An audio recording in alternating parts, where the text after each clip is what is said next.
Hello আসসালামু আলাইকুম। আমি এলিজাস ব্লগ থেকে চলে আসলাম নতুন একটা ব্লগ নিয়ে। আশা করি আল্লাহর অশেষ রহমতে আপনারা সবাই ভালো আছেন, আমিও ভালো আছি এবং আমার পরিবার সবাই ভালো আছে। আজকে আবার মাংস রান্না হচ্ছে। আসলে কি হয়, মাংস ছাড়া আমার বাসায় হয় না।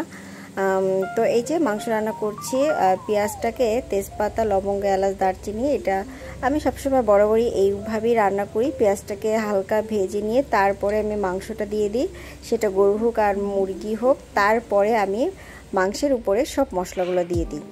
তাতে কি হয়, আমি আমার পরিমাপটা বুঝতে পারি যে হলুদ কতটুকু লাগবে, মরিচ কতটুকু লাগবে। বাট আগের থেকে দিলে আমি বুঝতে পারি না। তো এদিকে আহনাব বাবু ঘুম থেকে উঠে গিয়েছে, কান্নাকাটি করছে, তাই ওকে কোলে নিয়েই রান্নাটা আর কি শুরু করলাম। তো মাংসটা জাস্ট মশলাগুলো দিয়ে আবার আহনাব বাবুকে একটু ঘুম পড়ানোর চেষ্টা করব, ও ঘুমালে বাকি রান্নাটা শেষ করব। তো এই যে আসলে অনেক কষ্ট করে এই রান্নাগুলো করতে হয়, সহজেই কিন্তু সব কিছু হয়ে যায় না, বা সব কিছু কিন্তু আপনাদের সাথে শেয়ার করা সম্ভব না, তাই না?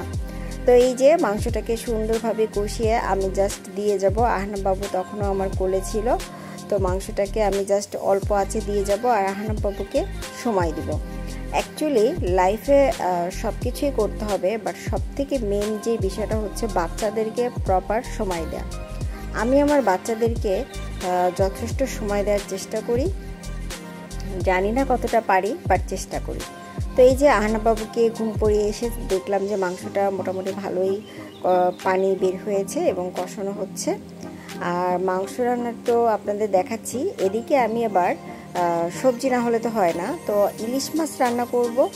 আবরারের পাপা আমাকে বললো যে মূলা দিয়ে, আর একটু পটল ছিল আর আমি একটা আলু দিয়েছি, বললো যে মূলা দিয়ে ইলিশ মাছ রান্না করবো। তো আমি এর আগে কখনোই খাইনি, বাট ও আমাকে যেটা বলে আমি চেষ্টা করি ওকে সেটা দিয়েই করে খাওয়ানো।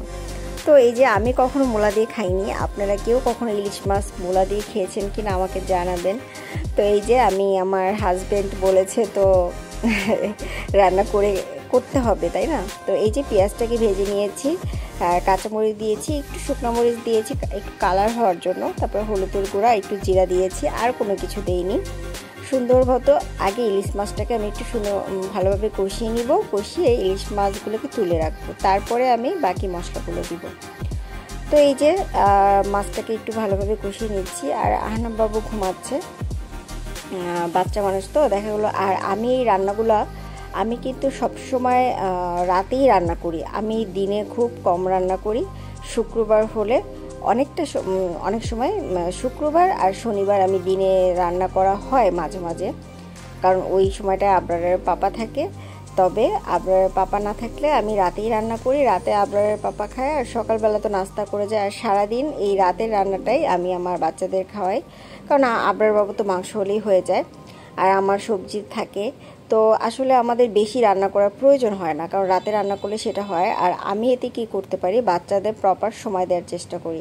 মানে বাচ্চাদের প্রপার সময় দেওয়া বলতে আহনাব বাবুকে খাওয়ানো, আবরার বাবুকে খাওয়ানো, গোসল করানো, নিজে গোসল করা, এগুলা করতে করতে আমার আসলে সময় চলে যায়। আর আহনাব বাবু তো মানে বললেই ঘুমিয়ে যায় না, ওকে আমাকেই ঘুম পাড়াতে হয়। তো এই যে আহনাব বাবু আবার রান্না করতে করতে উঠে গিয়েছে, আপনাদের সাথে একটু শেয়ার করলাম। আর এই যে আমার এদিকে অল্প আঁচে দিয়েছিলাম, তো আমার ইলিশ মাছের রান্নাটাও হয়ে গিয়েছে। তবে মাশাআল্লাহ তরকারিটা খেতে কিন্তু দারুণ হয়েছিল। আর এদিকে আমার গরুর মাংসটাও হয়ে গিয়েছে। এই যে আমার গরুর মাংসের লুকটা, এখন গরম মশলা ছিটিয়ে আর কি নামিয়ে নিব। আর এই ভিডিওটা হচ্ছে পরের দিন সকালবেলা আমরা আহনাব বাবুর টিকা দিব, সেই কারণে আর কি গিয়েছিলাম, তো সেটা আপনাদের সাথে একটু শেয়ার করলাম। তো দেখতে দেখতে কিন্তু আমরা একদম ভিডিওর শেষ প্রান্তে চলে আসলাম। আর আহনাব বাবু মাশাআল্লাহ খেলছিল বাসায় এসে, সেটা একটু ভিডিও করে রেখেছি।